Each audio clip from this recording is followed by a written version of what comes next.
The White House and top Democratic lawmakers have agreed to boost a tax credit for industrial carbon capture projects in a deal that could help solidify support for the budget reconciliation bill at the heart of U.S. President Joe Biden's economic agenda, two sources with knowledge of the matter said.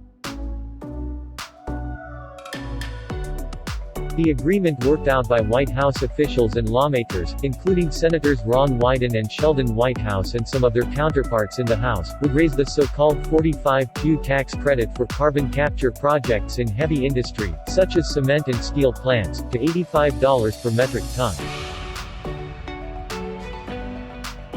The White House and the senators did not immediately respond to requests for comment. In carbon capture projects, industrial plants add pipes and other heavy equipment to siphon off carbon dioxide emissions for permanent storage underground before they have the chance to reach the atmosphere and make climate change worse.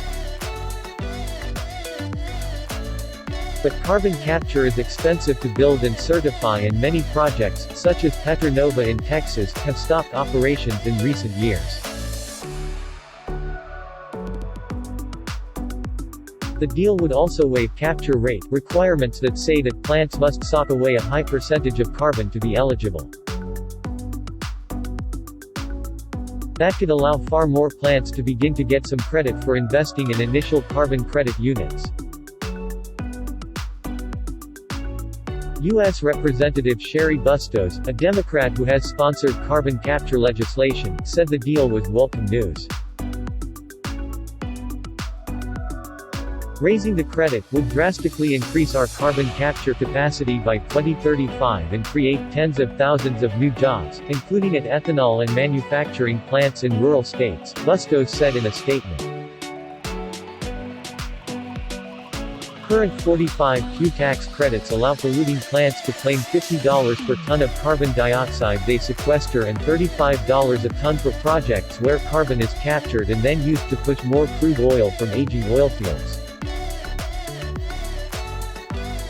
The agreement does not yet cover the power sector, which includes coal and natural gas plants, the source of about one-third of U.S.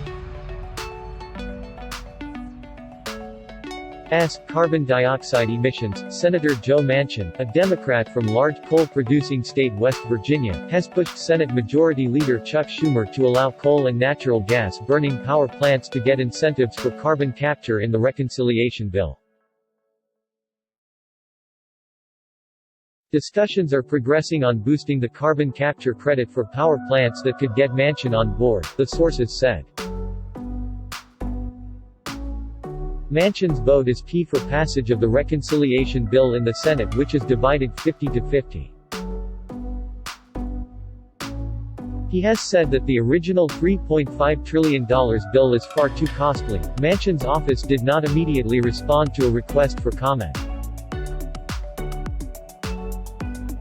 Biden and his fellow Democrats are hoping to pass the reconciliation bill on a party-line vote in both legislative chambers along with a smaller bipartisan infrastructure bill.